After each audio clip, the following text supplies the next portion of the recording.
మహిమ కలుగును గాక. దేవుని మహాకృపను బట్టి దేవుడు గడిచిన దినమంతయు కాపాడుతూ నడిపిస్తూ వస్తూ ఉన్నాడు. మహోన్నతమైన దేవుని కృపను బట్టి దేవుడు ఈరోజు నిజముగా మన ఆశలు ఎంతవరకు నెరవేరుస్తూ బలపరుస్తూ వస్తూ ఉన్నాడు. పిల్లల ఏది ఏమైనప్పటికీ కూడా మహోన్నతమైన దేవుని కృపే చాలా గొప్పది.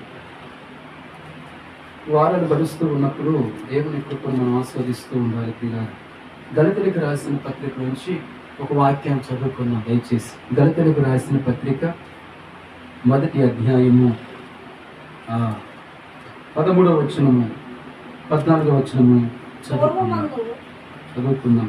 పూర్వమందు యూదా మతస్థుడినై ఉన్నప్పుడు నేను దేవుని సంఘమును అపరిమితముగా హింసించి నాశనము చేయుచు నా పితరుల పారంపర్యాచారమందు విశేష ఆసక్తి గలవాడనై నా స్వజాతీయులలో నా సమాన వయస్కులైన అనేకుల కంటే యూదుల మతములో ఆధిక్యత నొందితినని నా నడవడిని గూర్చి మీరు వింటిరి. ఆమేన్, హల్లెలూయా. ఈ సబ్జెక్ట్ ఈ లైన్ లో మనతో ఏం మాట్లాడుతుంది, మనకు అర్థమైంది ఏంటి అని ఆలోచిస్తే మతం స్పష్టంగా అంటున్నాడు కదా. యూదా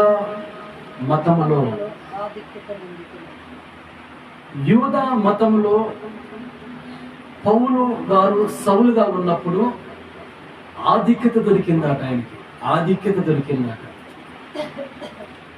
గమనించండి మాట ఒకసారి ప్రియులారా. యూదా మతం విషయంలో అధికమైన ఆసక్తి గలవాడనై అన్నాడండి.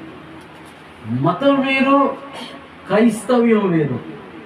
మతం వేరు, క్రైస్తవ్యం వేరు. ప్రియులారా, పౌలుకున్న ఆసక్తిని బట్టి ఆలోచిస్తే ఇదిగో అధికమైన ఆసక్తి గలవాడినై పౌలుకున్న ఆసక్తి ఆధిక్యతలే అతడు మారు మనసు పొందటానికి ముందు సంఘాన్ని హింసించేలా చేసినాయి అట. మారు మనసు పొందుటకు ముందు సంఘాన్ని హింసించేలా సౌలును చేసింది ఏంటై అంటే మతమే.